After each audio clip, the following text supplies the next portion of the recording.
So any questions before we start from yesterday? Okay, so today we'll start where we left yesterday, and we want to relate the basis states in second quantization and first quantization. So in first quantization, how do we write a single ket in the basis set? We wrote it using a symmetrization or anti-symmetrization operator acting on the product state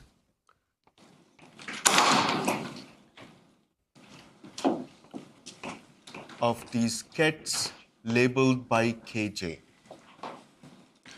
This is how we write one ket in the basis set in first quantization. And if you allow these Kj's, they are capital N Kj's, if you allow them to take all possible quantum numbers, then you have a complete basis. We want to relate this with the basis sets in second quantization. So I'm going to write down an expression for bosons first, and then you can check that for fermions you will have a similar expression. So what this really denotes is that you have n single particle eigenstates, n single particle states which are labeled with quantum numbers k1, k2 till kn. So I would write that this basis set is equal to bk1 dagger, bk2 dagger, bkn dagger acting on vacuum.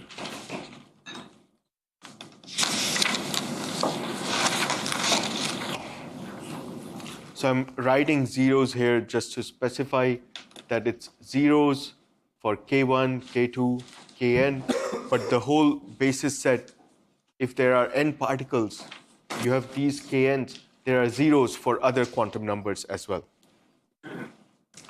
So this is how you can relate basis sets or one ket in the basis set in second quantization to a corresponding ket in first quantization. Now, where is the effect of this? So this symmetrization operator, this ensures proper exchange symmetry in first quantization, and this exchange symmetry is encoded in the commutators or anti-commutators of these operators. One way you can see this is imagine that you want to exchange two particles, one at R1, one at R2. So you can create the particle first. So the order in which you create the particles, if you reverse that order, that is similar to exchanging them. So what I just said, let's take a concrete example to clearly understand this, what we really mean by this. So let's take a concrete example. And let's do this for two fermions. So by the way, this right now, this is written in terms of kets. You can also write this in terms of position representation. Let me just write it down once in this lecture. So this is the usual permanent or determinant. You have K1, R1, you have K1, R2, K1, Rn. Then you have a row with K2, R1, K2, R2, K2, Rn. And then finally the row with quantum number Kn, R1,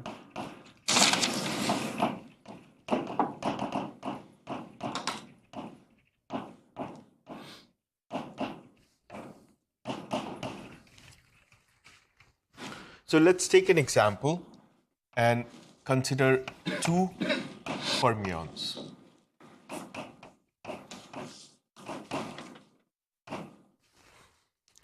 So for two fermions, the vacuum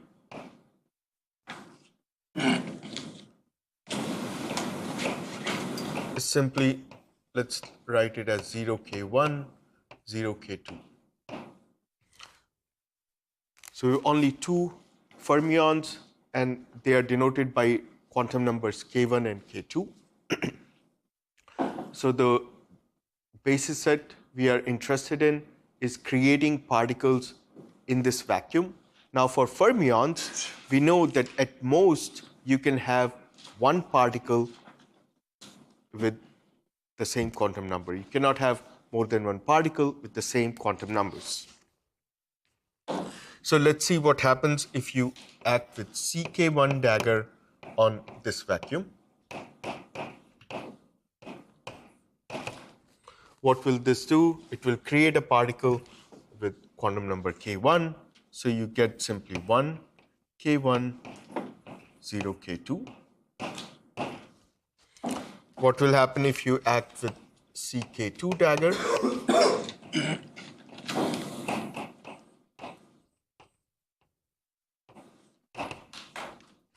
You will get 0 for K1, 1 for K2. Now consider CK2 dagger, CK1 dagger acting on vacuum. So now you're acting CK2 dagger here, so you will get 1 K1, 1 K2. Consider the reverse order, CK1 dagger, CK2 dagger.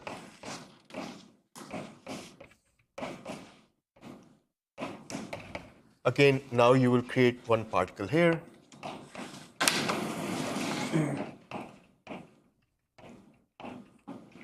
Now, don't quickly jump to conclusion that these two are same, because what is missing in this notation is we are ignoring the order in which.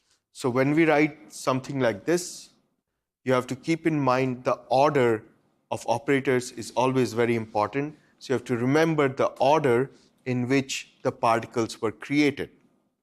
Where will this order become relevant? The reason it's not relevant here is because we're writing a general ket, or in other words, this is not a very good way of writing it, not very transparent. So it will become very clear if we try to go to position representation. So let's write this ket in position representation. Now, when you write this ket in position representation, you would see you will have to multiply with the R1, R2. Now, R1 will be the coordinate of the particle that is created first. So here, first you're creating K1. So K1 quantum number has the coordinate R1. K2 quantum number has the coordinate R2. So this, by definition, it should be the now anti-symmetrization acting on the product state, or so now I'm writing it in position representation.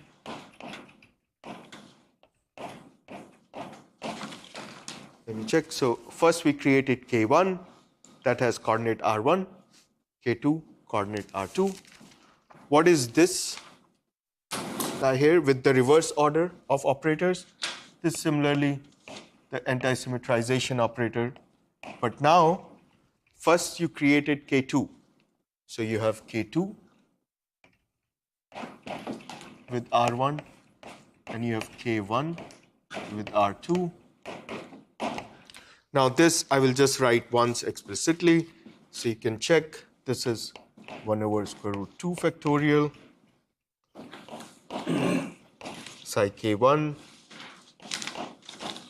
R1 psi K2 R2 minus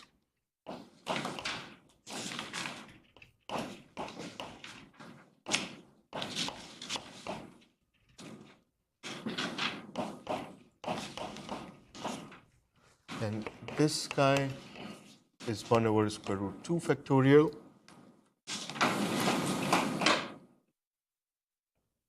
K2 R1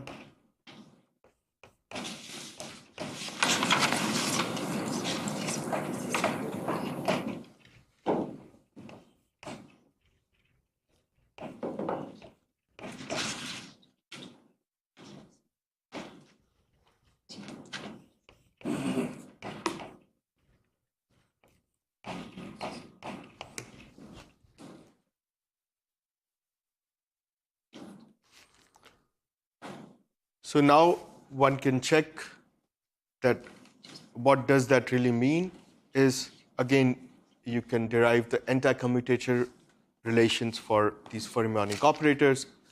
This simply implies that C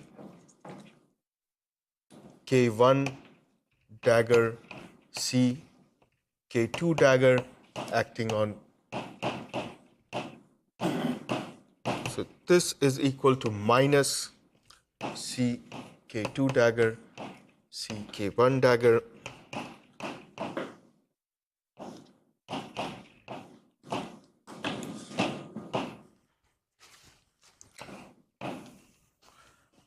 So from this example, what we have seen is that the order of operators is extremely important whenever we exchange things. For bosons, we are lucky, they commute, so it's easier to do calculations with them.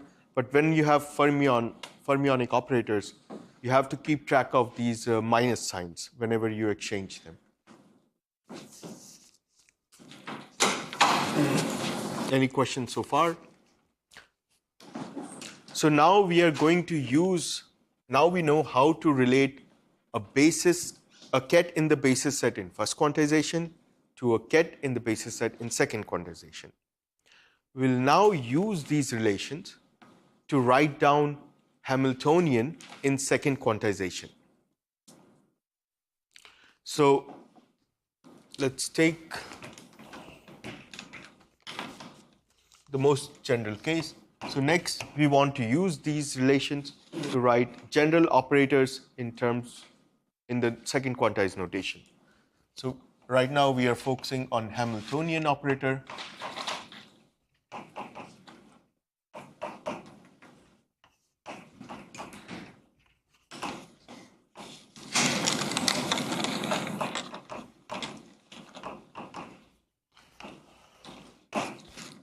Now, in general, the Hamiltonian operator can have many terms. You can group these terms into single particle operators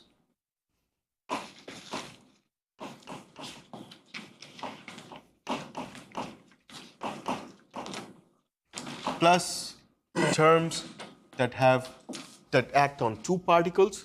So two particle operators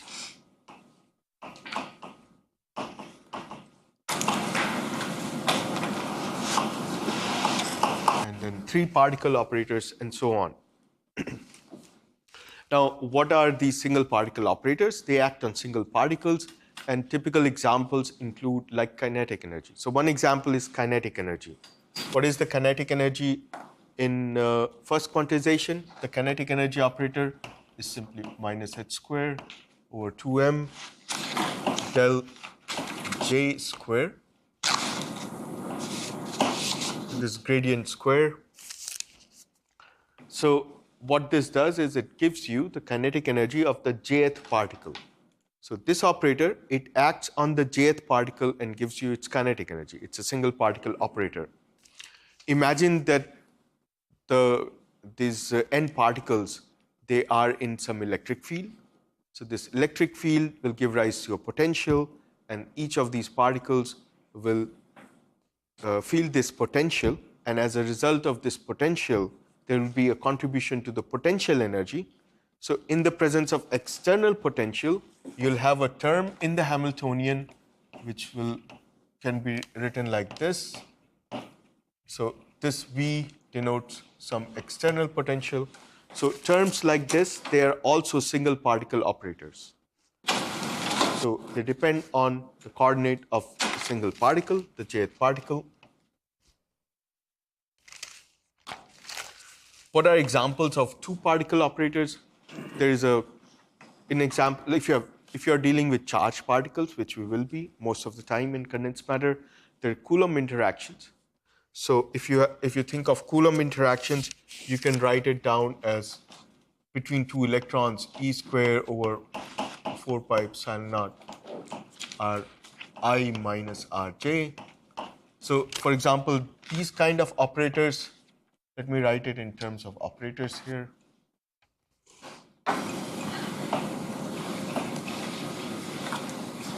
So these kind of operators, they act on two particles. And for example, this will give you the Coulomb interaction between two particles, Ri and Rj, at two coordinates, Ri and Rj. So next what we are going to do is we are going to write, in general, express these Hamiltonians, various terms in the Hamiltonian, in terms of operators involving B's and C's. So let's start with the simplest case. Now we are focusing on single particle operators.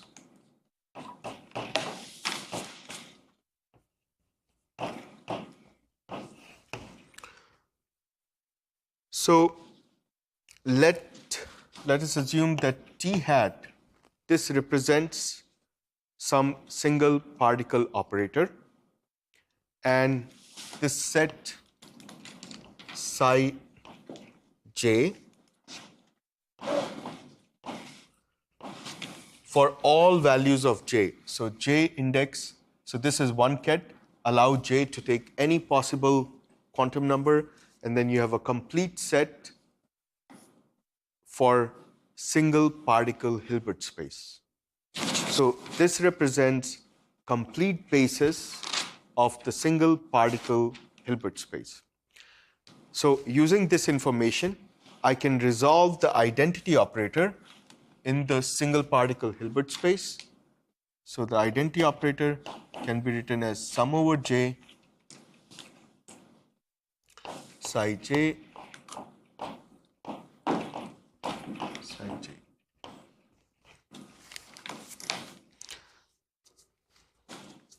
So this is just the resolution of the identity operator. So that means I can write, so I can make some simplifications. Now let's consider, imagine what this operator does. This is a single particle operator, T. So it should act on a single particle eigenstate, let's say psi k. So we want to figure out what this does. What is the action of this general single particle operator on a single particle eigenstate? What I'm going to do is I'm going to insert this identity here. So this is same as sum over j psi j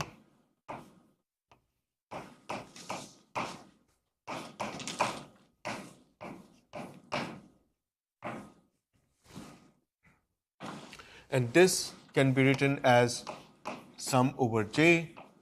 So these are matrix elements of this operator T in the basis of single particle eigenstates. So I will write this as Tjk on the state j.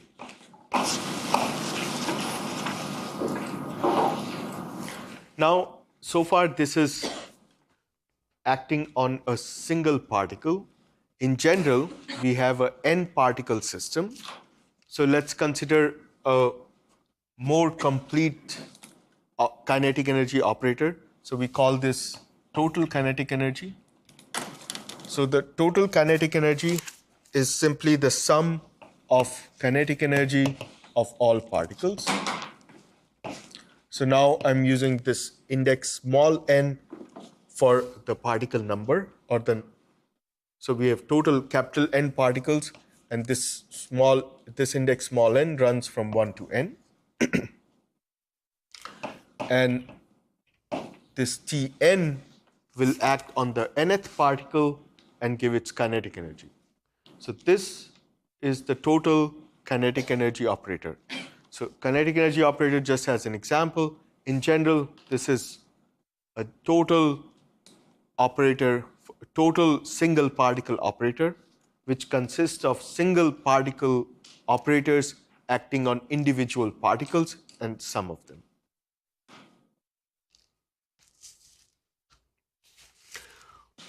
What is this operator Tn? So Tn, you can think of this. So remember that Tn gives you, for example, for kinetic energy, it gives you the kinetic energy of nth particle, and it acts trivially on all other particles.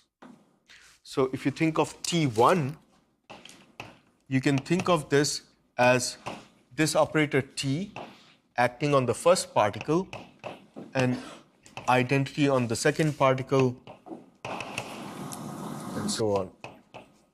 Identity on the capital nth particle.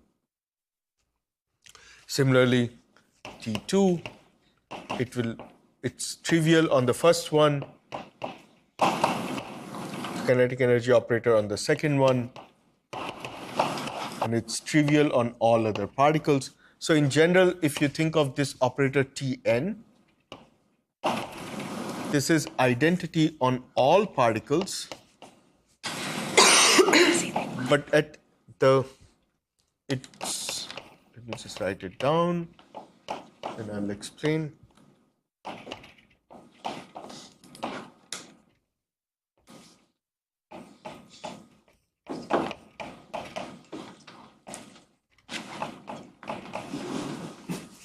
So remember that this operator Tn in this notation, it acts non-trivially only on the nth particle. So if you write a n particle eigenstate as a product eigenstate, it will act only on position n, small n, and it will act trivially on all other particles. So this position n, T being on position n, will be relevant for the second part of this calculation. So now we consider action of this operator on a product state, product n particle state. So we have T total acting on psi k1, psi k2, psi kn. So this T total, I'll just write down this expression. This is sum over n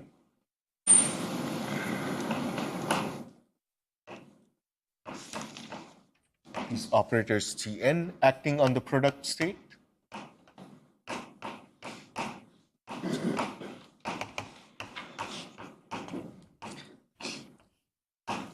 Now this Tn, we can write this Tn is, we know that this Tn is this quantity here.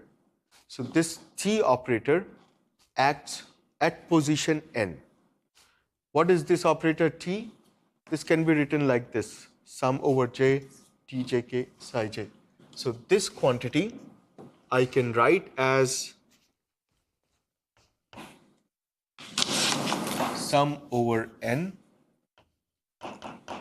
from 1 to n, sum over j, t j k n,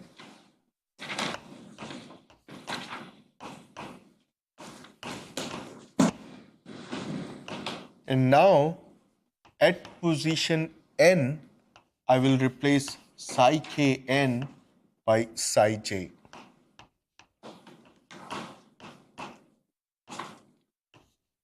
This is now at position n.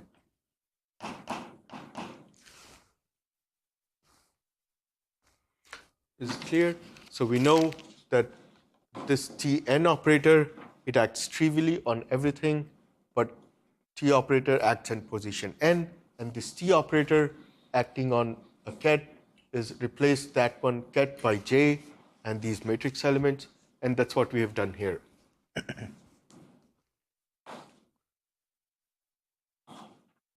Next, we are going to act with the symmetrization or anti-symmetrization operator on both sides, here and here. So symmetrization operator, so first we can check that this T total operator is sum over many terms, basically single particle operator acting on 1 plus 2 plus 3 and so on. What happens if you exchange, say, particle 1 and 2? The first term and second term in the sum will exchange, but the sum remains the same. What that means is this T total operator commutes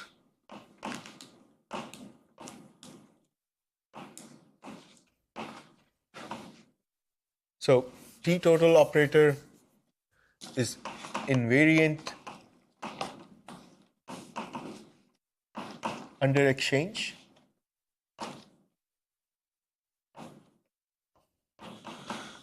Exchange of two particles. So T total commutes with S plus minus.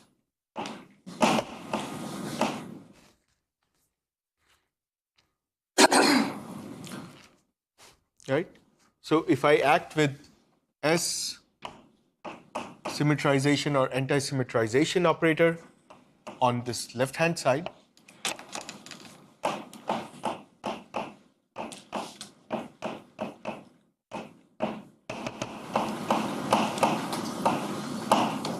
this would be same as T total, this symmetrization or anti-symmetrization operator on this product state.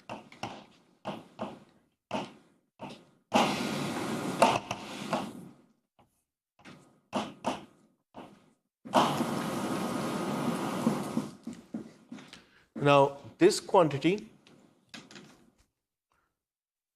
we know we can relate this quantity in first quantization. So far we have first quantization formula for, so we assume that we are starting with a first quantized Hamiltonian and we are going to write it in second quantized form. So we know how this state or this ket in first quantization is related or can be expressed in second quantized notation using that formula over there, that equation there. So this quantity is simply equal to T total with BK1 dagger, BK2 dagger,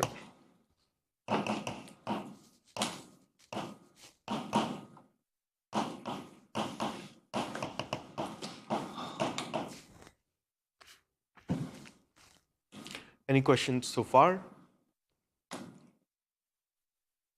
Yes. We're not specifying if they're bosons or fermions. We're treating it. So right now we are not, but we'll quickly choose the case in 5 minutes. We can't go very far without it because at some point we have to exchange them, and then the commutators or anti-commutators will be relevant. So for the moment, let's just apply the symmetrization operator now on this side.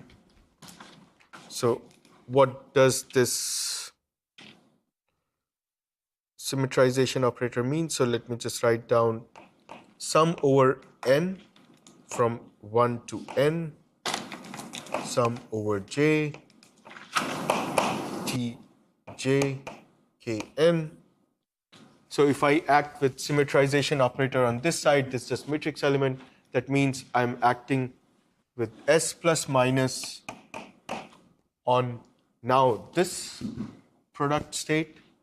This has psi k1, psi k2.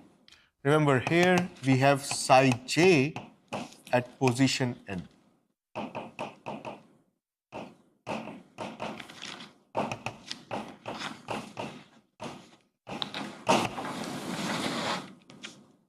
So this can also be written in terms of second quantized notation in terms of those operators. But now, remember, now what this quantity is you have first the sums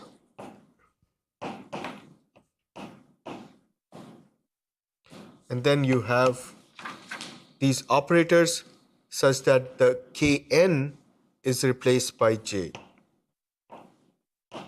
So you have bk1 dagger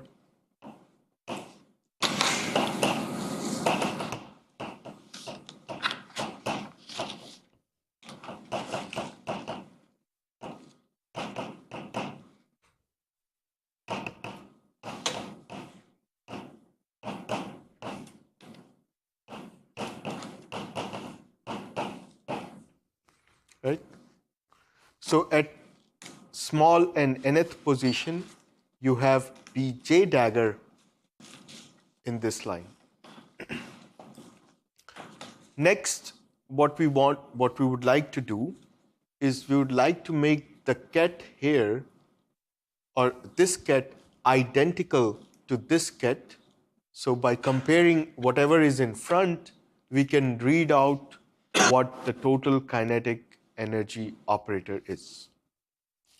So our goal is to make this ket, all these operators acting on vacuum, to be similar, to be equal to this arrangement of operators.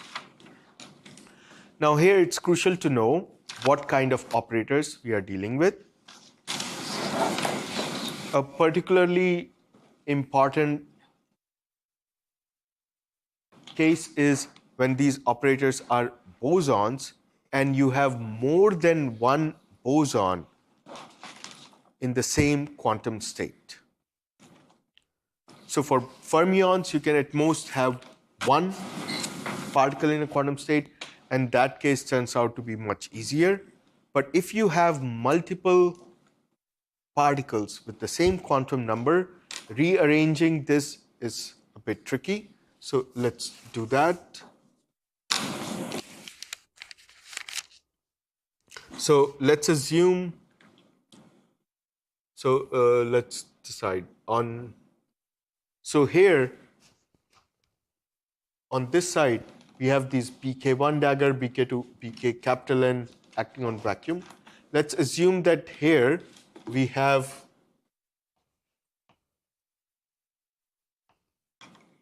bkn, or how should we write? Let's say we have p particles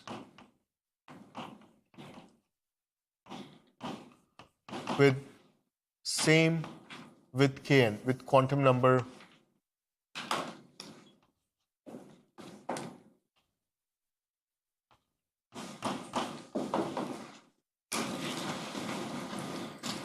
small n. So you have capital N particles, and they are bosons. So now the discussion is limited to bosons.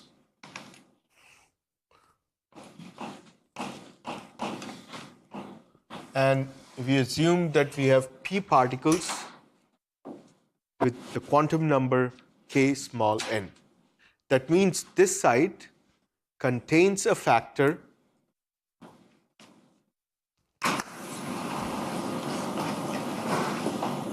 that means the left-hand side in this expression, this quantity with the symmetrization operator, this contains a factor. So this line, let's say this is line 1, line 2.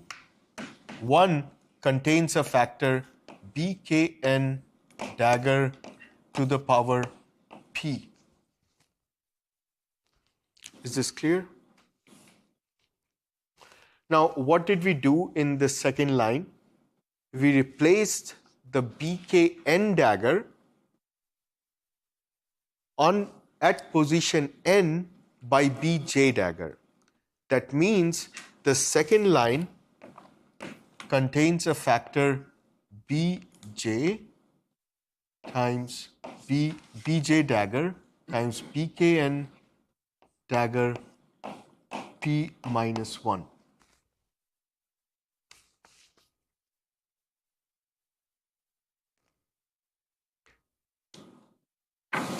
Yes. How do you know when you replaced that quantum number Kn? Like, I agree that there will be one term in the sum like that, but they won't all be like that. Right? So we are summing, so we are looking at total energy, the sum over all n. So we are actually taking all possibilities. So this, it really has, in the second line, we really have sum over all n's, right? The sum over all n Tn. So we have a term with T1 where on the first position you replace it by J. Then you have some where on second position you have J. A term where on small n position you replace it by J. So we're just doing it for one general case, and it can be. Okay, so when you say p particles with quantum number Kn, that little n is not fixed. It's not fixed. It can be K1, K2, anything. So like, should p have an index as well then, or is it just? Yeah, that's why not. Let's put some index PKN. Pn. PN. Okay. Okay. It's a good point. In general, you can have this P can be different.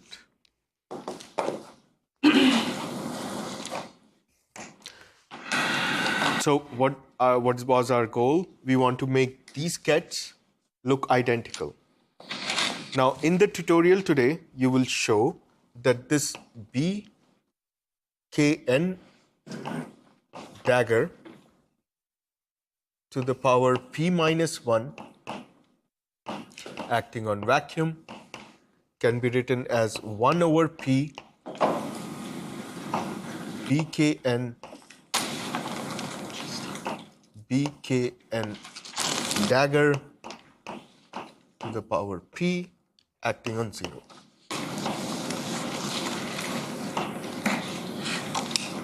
So you will show this today in the tutorial. Let's use this result for now. So we are going to put that result here in the for the second one. What that means is, we erase this now. Let's remember that we are dealing with bosons. And we have P particles with quantum number, Pn particles with quantum numbers Kn. So here let's put n here also.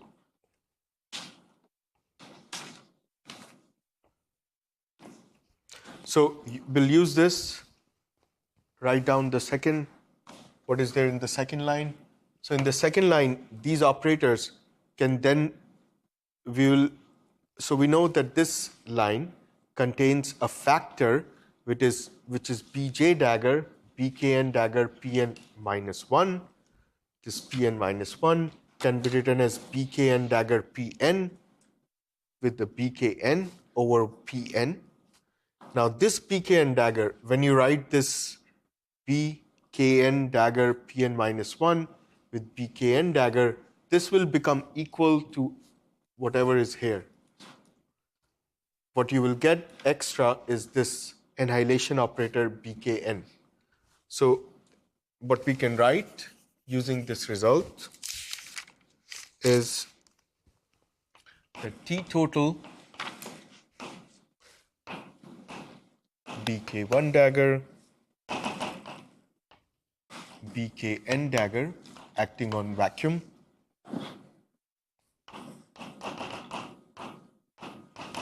is equal to sum over n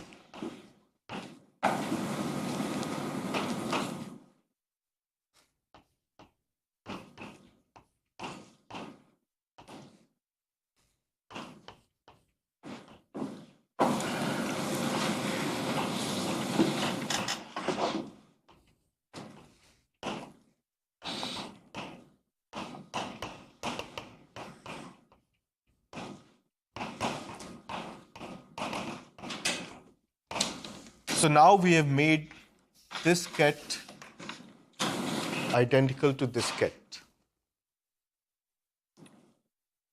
right? By using this expression. I will rewrite this expression a bit so we can make more sense of it. What I will do is I will insert a sum and a delta function.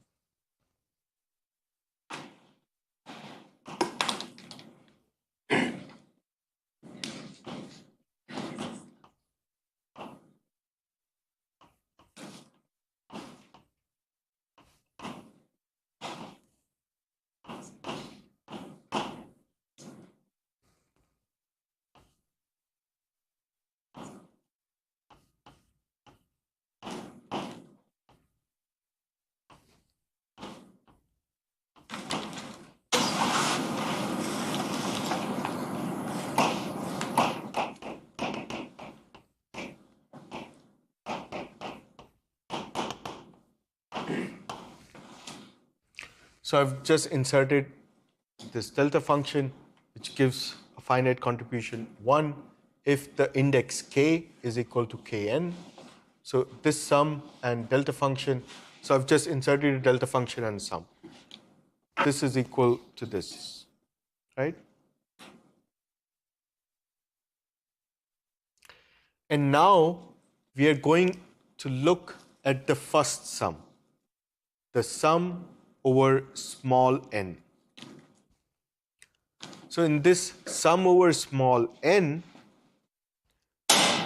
when will this delta function contribute? This delta function contributes when this index k is equal to kn. So you have sum over particles, sum over the particles 1 to n. You know that you have kn quantum number appearing pn times. So in each term, this contribution will give you a factor of pn that will cancel with 1 over pn. So this sum will give you a factor of pn because this k, this delta function, contributes only when the quantum number k is equal to kn. You have p particles with quantum number kn, so you will have p such contributions for each n. So you will have pn or pn such contributions for each n, and that pn will cancel this pn. So this sum over n can be performed, and we can write this as sum over jk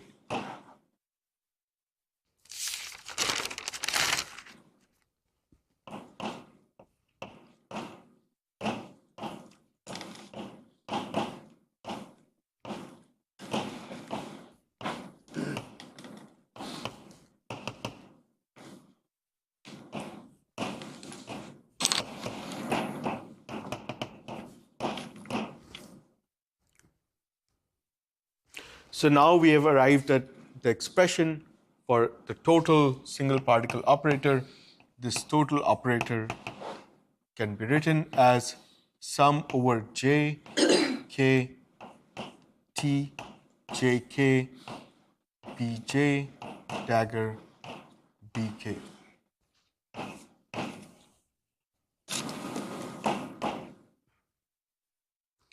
So the whole purpose of doing this exercise, this makes sense. This is intuitive. This is what you probably would guess if I ask you to guess. But there are some complications. Namely, for bosons, you can have more than one particle with the same quantum number. And this is a way to deal with such complications. So in general, when you derive expressions in second quantized notations with these operators, be careful, do all the steps carefully, and you will arrive. In the end, the expressions might be very simple and sensible, but it can be a bit of algebra, which will be clear very soon. This is still tractable. As soon as you are going to do it for 2 particle operators and 3 and 4, you will have many complications to worry about. But if you do it case by case, put all the indices at the right places, you will arrive at simple expressions. So this is single particle operator in second quantized notation. Yes. So my question is regarding the second equation. Yes. I'm having trouble following the calculation that is done there. Yeah. Yes, that one. Okay. So we act with S plus minus on both sides. So S plus minus acting here is this guy. Yeah. Now, using that equation, I can write this in second quantized notation, this ket, where I have to replace on nth position with j. The kn index, small kn, small k, small n index should be replaced by j.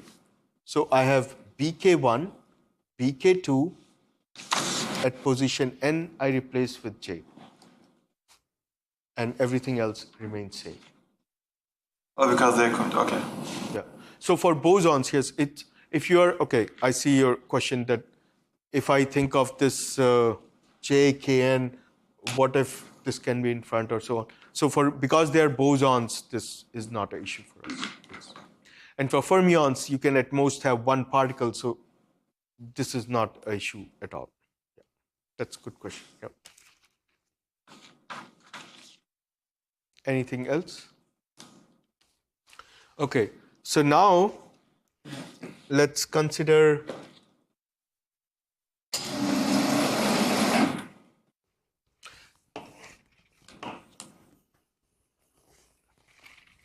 next we would like to do the same thing for two particle operators.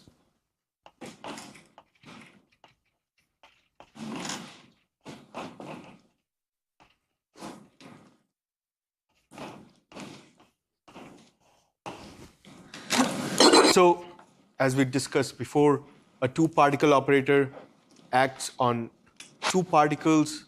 So what we really need to do is we need to do the whole thing, but now we need to discuss things in two-particle Hilbert space, right?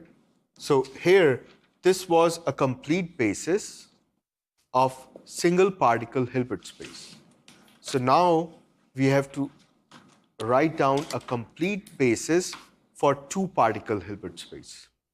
How can I do that? We discussed this yesterday. It's a two-step process. We can form a complete basis of two-particle Hilbert space by choosing two single particle states. Let's choose the index m and n.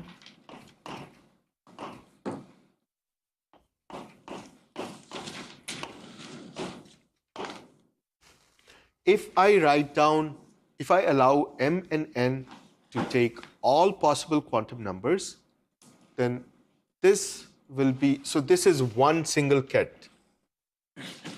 Let me write down in a different notation. Let me write down like this, psi m, psi n, this. So this is one ket in two-particle Hilbert space. If I allow m and n to take all possible quantum numbers, I have a complete basis for the two-particle Hilbert space. Right? Now, I can write down the resolution of the identity operator in this two-particle Hilbert space. So, sum over jk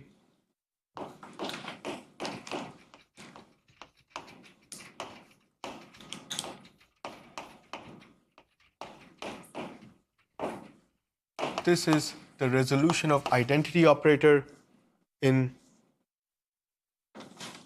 so this is a complete basis. So this is how you can write identity operator in two-particle Hilbert space.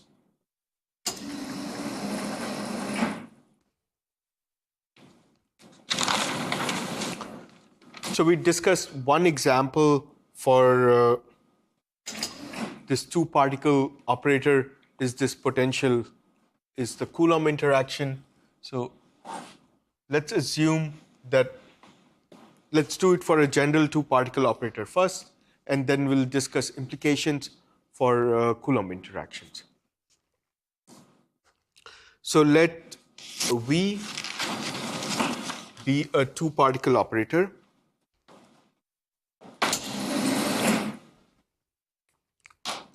So this operator V, so we want to figure out what this operator does. It's a two-particle operator. It will act on a two-particle state. So we want to figure out what this does. Okay, N. Again, I will do the identity operator. I'll write it down like this. So what I will get is sum over jk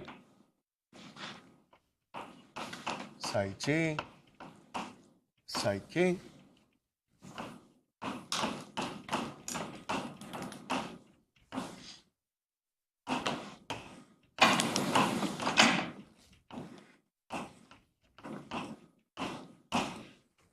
This can be written in a short notation as Vjk, and now we have matrix elements in two-particle Hilbert space, Vjk Mn psi j psi k.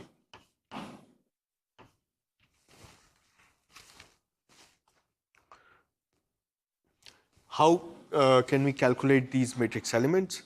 So one way to do this, to calculate these matrix elements, because it includes this inner product in two-particle Hilbert space, is to do this in position representation.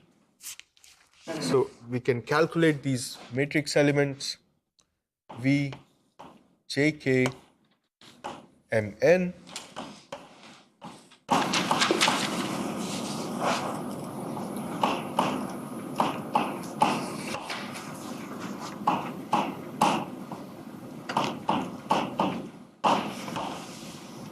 So let's go to position representation.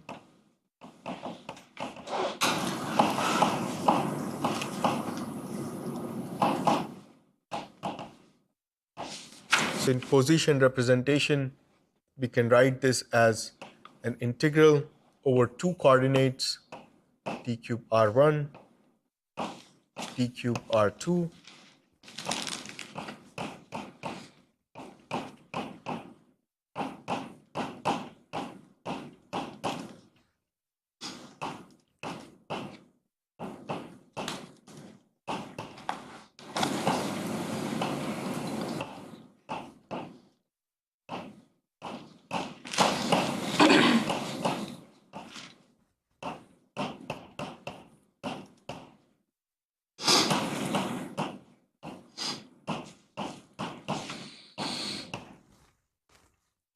So typically, this is just to stress that whatever enters here is the position representation of the interaction potential. So if you think of this V as this quantity, this interaction operator here, what will enter in this here is just replace these operators by the coordinates r1 and ri and rj. So here it will be r1 and r2. So it will be the relative distance between r1 and r2. So I will just write it down simply. Vjk Mn. So this is integral d cube r1, d cube r2. Now we have a function v r1 r2, and we have wave functions.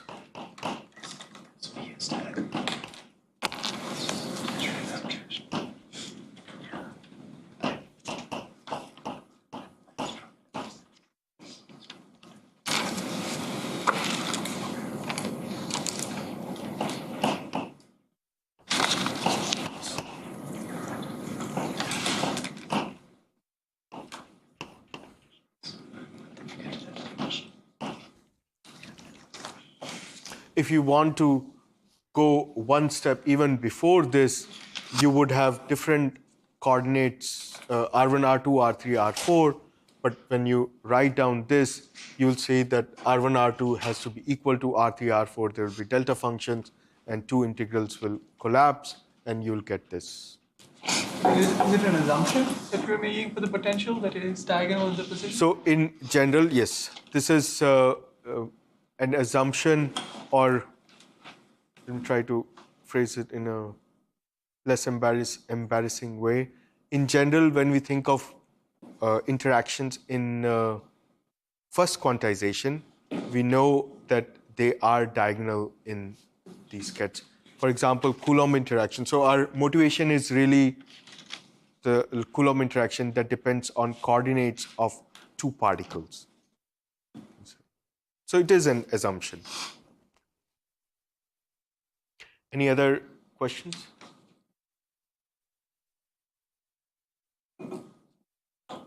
So now, this is how we can calculate these matrix elements. So if you know the single particle wave functions, in principle, you can calculate these matrix elements.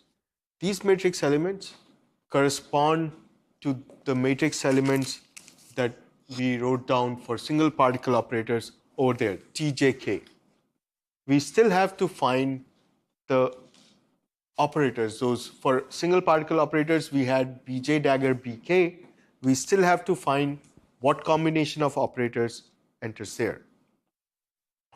So now we have to do the same thing that we did for two particle operators.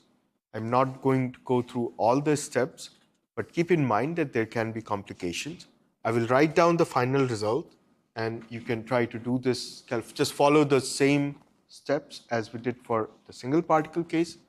What you will find is V, now I'm writing it for the total two particle operator. So this acts on two states, two on M and N. So the total potential energy or total two particle operators. So what I mean by this is two particle operator is you have N particles. So you have this operator that acts pairwise. You take a pair of particles from these N particles, and you have two particle operator acting on this pair. What I mean by V total is all pairs. Take all pairs, take their contributions, that represents V total. They're all identities except from two? Except from that pair. All other pairs, it will be same as for the single particle operator, something like this. So you do this for pairs. So the total operator, this can be written as sum over M N Jk, V Jk and N. And what you will find is here, now you will have four operators. This is no longer going to be a two operator term. Bj dagger, Bk dagger, Bm, Bn.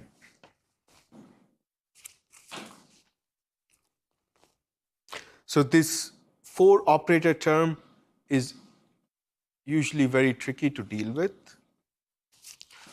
In the tutorial today, if there is a problem on this, we'll discuss this a bit more in the lecture today. One thing I would like to say here is, so far we assumed it for bosons. If you do the calculation for fermions, what you will find is identical results. So you will find that the single particle operators you can write as C dagger, Cj dagger, Ck. And here Cj dagger, Ck dagger, Cm, Cn, where these operators C are fermionic operators and they have anti-commutation relations. So identical results can be obtained for fermionic operators. So now we know how to write down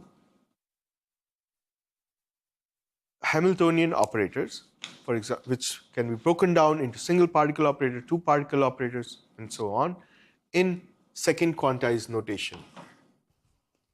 Next, we are going to take an example, which is very useful, which we typically do in condensed matter physics or in field theory, is to choose a specific notation or for this or a specific basis for for writing down the second quantized version. And this specific basis, what I mean by this specific basis is to do all of this, we had to choose psi j's, right? And these psi j's will choose them as momentum eigenstates. So let me write it down. So now we are taking an example. It's a very useful and relevant example where we have n interacting, capital N interacting fermions, and these are identical fermions. And for example, let's restrict ourselves to this Hamiltonian.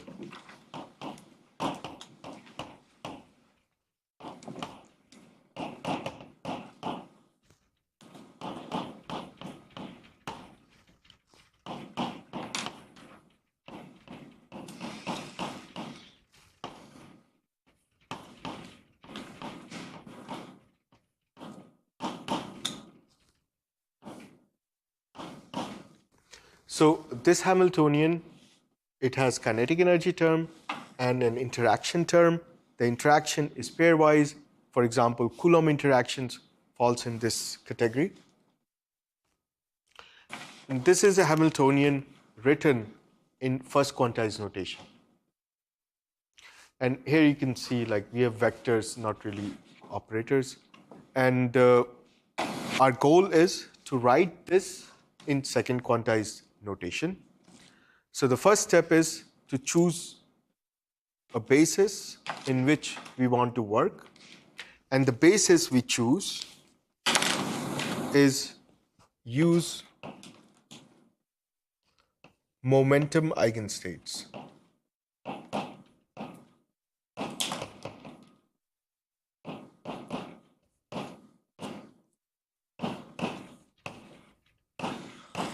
So these momentum eigenstates are denoted with this index k here. You know how these momentum, I think in the tutorial today, you would show there's a problem that discusses momentum eigenstates. Also, you know already that the position representation of these momentum eigenstates, that is R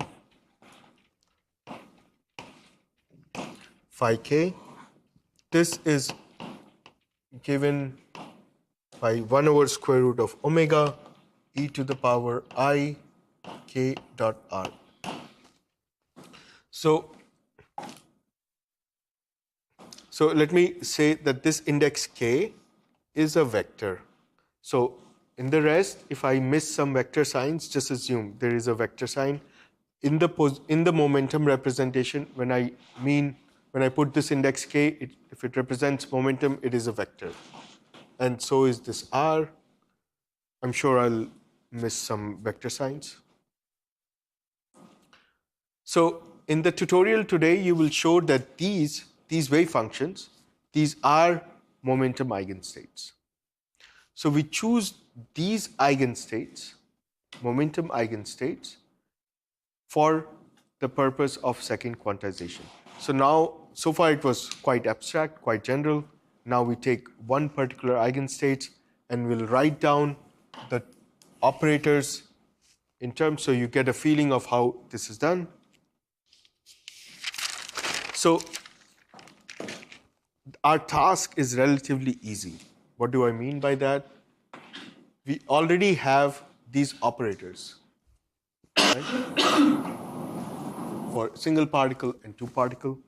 Our task now boils down to calculating the matrix elements in the spaces. So for the single particle operators, our task is to calculate T, J, K. So now, again, J is a vector, K is a vector. in our notation. Right? So this matrix element Tjk is phi j, this operator T acting on phi k. This is simply minus h bar square over 2m dqr phi j star r gradient square acting on phi k r. This, you will find that this is minus h bar square over 2m. You will have ik dot ik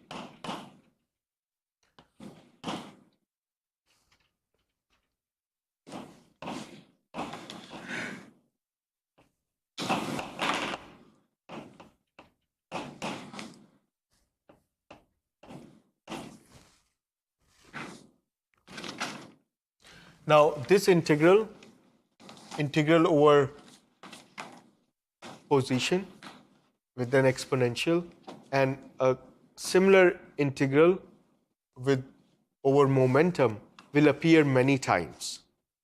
So I'm going to write down a formula that we are going to use. So this integral, first write it down for the position coordinate, 1 over omega. So omega is the total volume of the system. 1 over omega t cube r exponential k minus j dot r is delta function.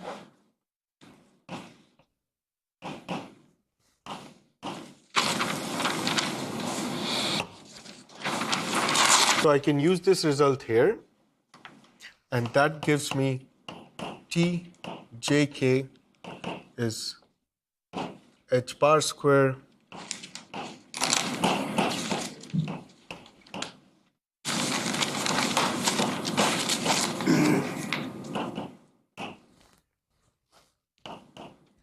and this implies that T total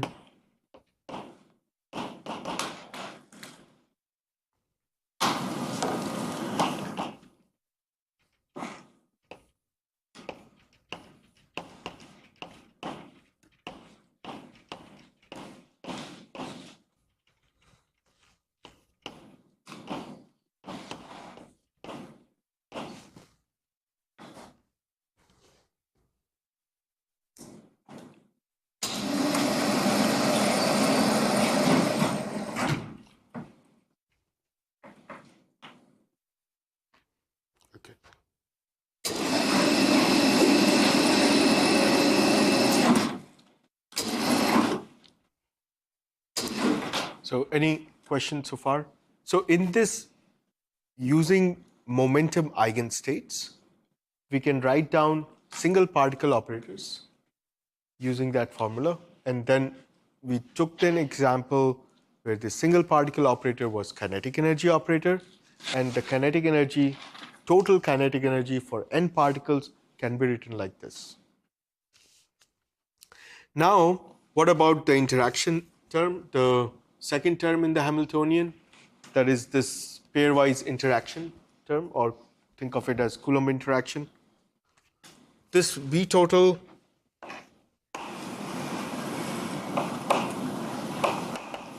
this will become a sum over 4 vectors. Let's write it as K1, K2, Q1, Q2. You'll have matrix elements Q1, Q2, K1, K2, and you will have CQ1 dagger, CQ2 dagger, CK1, CK2. And where these are matrix elements in, again, in position representation. So, for example, that's why we considered this position representation. So now we know the position representation. So what will this matrix element mean? we replace these wave functions by their formula by this. So these phi's, replace those psi's by phi's, and you can calculate these matrix elements in position representation by choosing momentum eigenstates as the basis. Now, in the tutorial today, you would show that this can be written instead of 4 sums, you can write this as sum over k, k prime q, v tilde q, c dagger k prime minus q, c dagger k plus q, ck prime ck. So this is in the tutorial today. We'll show that this sum over 4 can be written as this. Now, this going from 4 to 3 sums over 4 momentum sums to 3 sums, and this is Fourier transform. So let me write down this. What is v tilde q? This is Fourier transform of the interaction potential in position representation.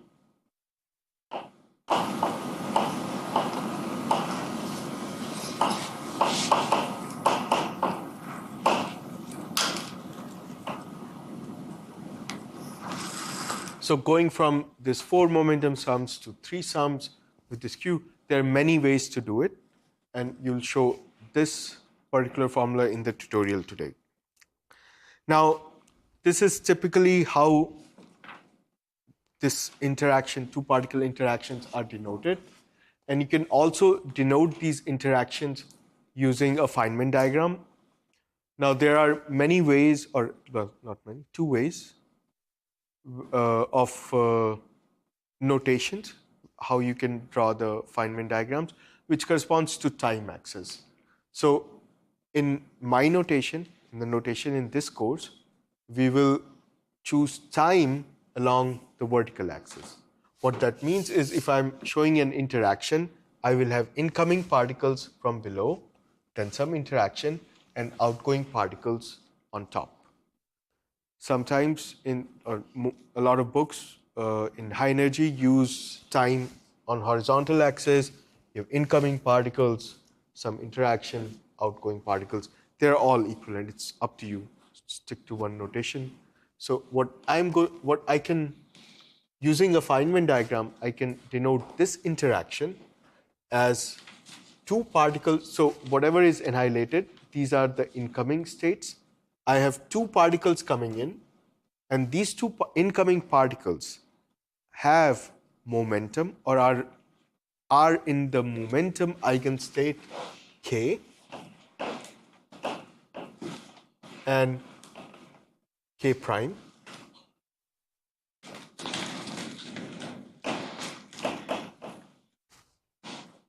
Then these 2 particles interact. This interaction is shown by this wiggly line. And then there are 2 outgoing particles. One is in momentum eigenstate k prime minus q. This is denoted by ket k prime minus q. The other one is k plus q. There is a momentum transfer of q from k prime to k. So this diagram represents scattering of 2 incoming particles with momentums k and k prime into 2 outgoing particles, momentum k plus q and k prime minus q, and where q is the momentum transfer from k prime to k. So this v tilde q is the strength of scattering for this process. Any questions so far? So also in the tutorial, you will write this down in detail. As I said, there are many ways of writing these momentums. This is just one possible way. So next what I'm going to do is so in condensed matter, most of the times we'll deal with these operators, these C operators. But in field theory, most of the time you will deal with field operators. So what I want to do next is make a connection between, from this to go to a field theory representation, a representation where you create and annihilate a field using field operators. So we can do this by simply defining the field operators in momentum eigenstates, using momentum eigenstates. So I'm going to write down some definitions. So for these field operators, I'm going to use capital size. Capital psi of R is defined as sum over K, phi K R Ck. And the capital psi, you can take complex conjugate field operator. This is sum over K phi K star R Ck dagger. So using this definition, I can formulate the Hamiltonian in terms of field operators. So what is this definition really? Well, we have, these are operators, these C operators, and these are really the wave functions or position representation of momentum eigenstates. And this is the complex conjugate of this. So now, what is the action of, so this Ck operator, what does this do? This annihilates a particle with momentum K. What does Ck dagger does? It creates a particle in momentum eigenstate K. What does this operator do? The field operator creation psi dagger R. This creates a particle at position R. Now we know Heisenberg uncertainty principle says that if you know the position of a particle, the momentum precisely, the momentum should be completely unknown. We can check this from this notation. So if, say so let's act with psi dagger R, the field operator, this field operator on vacuum. This means we have this quantity here. So we have sum over K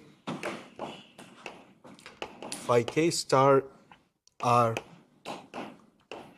Ck dagger acting on vacuum. So what does this right hand side mean? So right hand side is a sum over many terms. Each of the term creates a particle with some momentum, some arbitrary. So it has many terms where all possible values of momentum exist. So this is a superposition state that contains all possible momentums. So particle with all possible momentums are on right hand side. And this is the Heisenberg principle. So you create a particle at specified position R, the momentum is completely unknown, and this can be seen if you write things in momentum, choosing momentum eigenstates as the basis.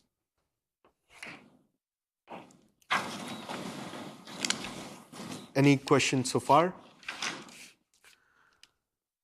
So again, now we have these fields, and I've defined them using fermionic operators. So if you calculate commutators or anti-commutators, you'll find that these fields, they will have anti-commutator relations. So you can derive these So let's say we want to derive anti-commutator of these two fields, one at R, psi at R, and capital psi dagger at R prime. So this, again, I will use those expressions. This can be written as K, K prime, phi KR, phi K prime, sorry, yeah, phi K prime R prime, and then I will have anti-commutator of CK, CK prime dagger. This we already know is delta KK prime. So this is equal to, now I'm putting the expression for these wave functions from there. So using this line, so I will get it's sum over K, or let's say 1 over omega sum over K e to the power I K dot R minus R prime. Now, this 1 over omega, so whenever we have sum over K, typically in condensed matter we will have sum over K's. We usually, the way we calculate this sum is we convert this sum to an integral. So there is a useful formula for that. So 1 over the total volume of the system and sum over all momenta. This is same as an integral d cube over k over 2 pi cube. So these factors of 2 pi come from our convention for phase factors. So what that really means is if you are in real space involving these coordinates r, if you go to the Fourier transform with to momentum k, in the Fourier transform you are putting the 2 pi factors in the Fourier transform in the integral with k. So that's where this phase factors come from. It's just convention. You can equivalently choose square root of 2 pi at both places. So we'll stick to this convention. This is the formula. Now when we put this here, this can be shown. Then again, we'll have an integral over k. Now this integral over k, there is a similar formula that exists over like the integral we did over there. But now there will be an additional factor of 2 pi cube in the formula there. So you can verify that this is delta r minus r prime.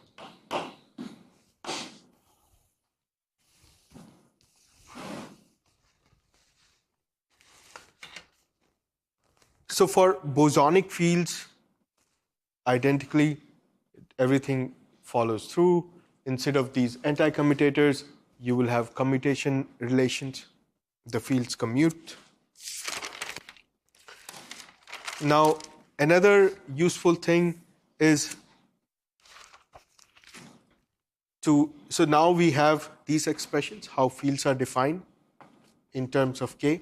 We can actually invert these formulas and we can write down these C operators in terms of field operators. This is pretty straightforward. So let's do this once.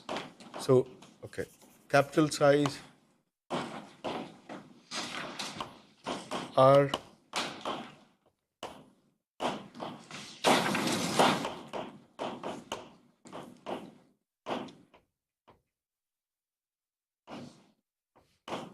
this is sum over k, 1 over square root of omega e to the power I k dot r. Like the annihilation operator ck.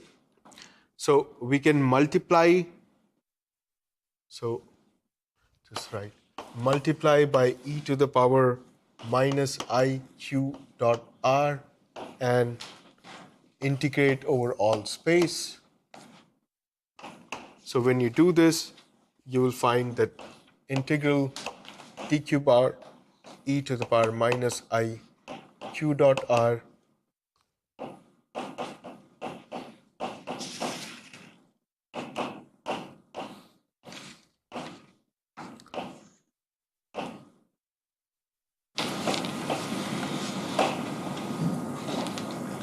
So you can do this and then again use you will have an integral over space here.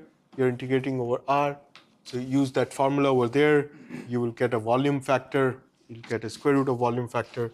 Now, this means that you can have these relations where this annihilation operator that annihilates a particle in momentum eigenstate Q can be written as 1 over square root of omega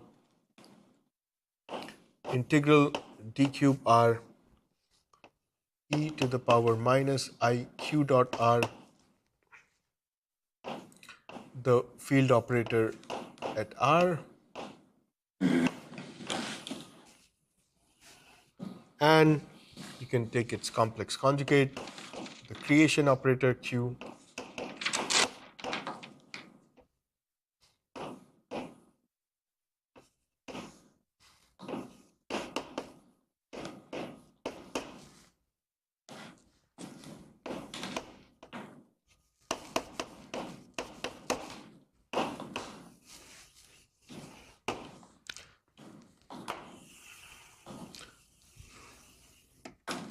So now that we have inverted these definitions, we have these formulas for Hamiltonian in terms of C's.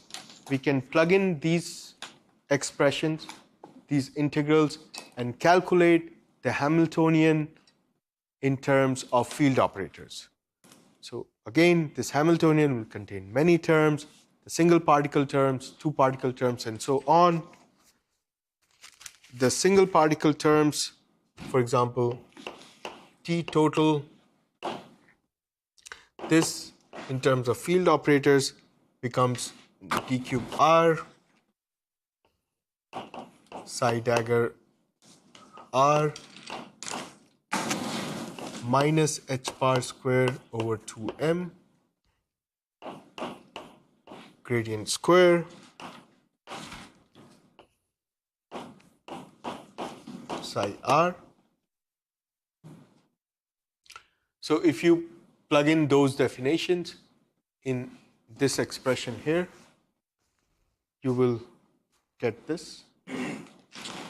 And the V total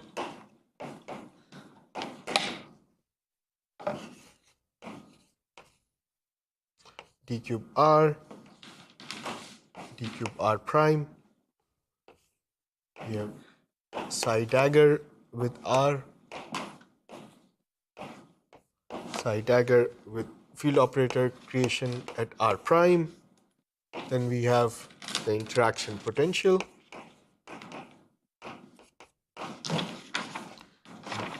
The annihilation operators.